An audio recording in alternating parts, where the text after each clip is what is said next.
You want to recommend a student for MTSS. The easiest way to do that in eduClimber is through a function called SmartForms. In SmartForms, it'll take you to the My SmartForms page.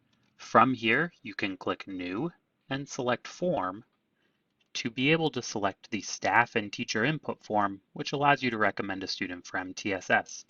From here, search for the student. Because I'm in top secret mode, I'm just going to put in some numbers to get a student, but you would obviously search for the student's name.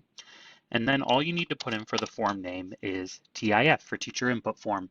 When you save, this will put the student's name in on the form, but since it will also do that in top secret mode, I'm just going to fill out the form name with some exclamation points so that we don't reveal any student data. If you want to add this to a folder that you've created, you can also do so. This will then generate the form, which I can click to open up. Some data will auto-populate. For example, the student grade level will auto-populate. Other pieces of information need to be input. So in here, I would put in my name for staff completing the form, and I would put in the course area that I want to recommend them for. Since I'm teaching ELA, I will say that I want to recommend this student for literacy. Then I can say, is this a regular course that they're in currently, intensive, is it an elective?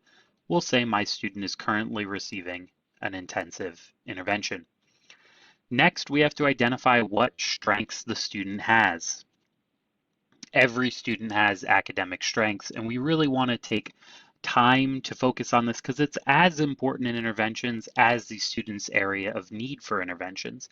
So the student that I am working with has a great sense of humor. They're very curious. They like to talk to other adults in the classroom, and they're creative. We also have space where we can free type in any other aspects that they are strong in.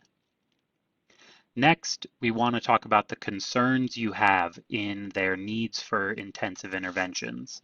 The first are academics. So I can say that this student is not participating in class. Maybe it's a behavioral where I would want to explain that further down. Or maybe it's that they just need academic support. So this student is having trouble reading in my class. If I have further details there, I would really want to expand on that for the MTSS coach. This will auto-populate with any behavioral referrals they've had, and then you can talk about the behavioral issues you're seeing in this class. I'm finding that the student is disorganized and is not communicating well with other students in the classroom.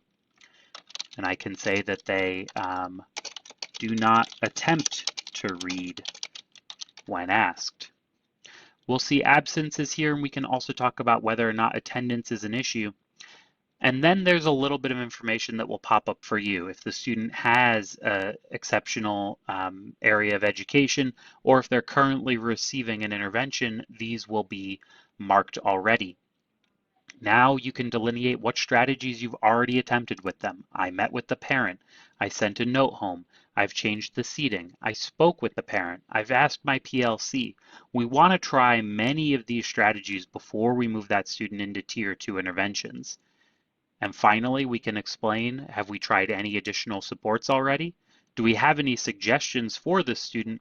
And do we have any other information we would like to share with the coach?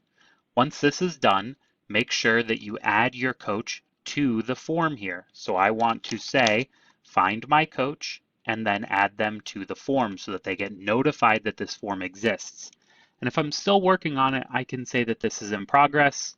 And once I'm done, I can set it to complete. Now this form will pop up and my MTSS coach will get a notification that it is complete. In that way, you can recommend students for interventions with the teacher input form.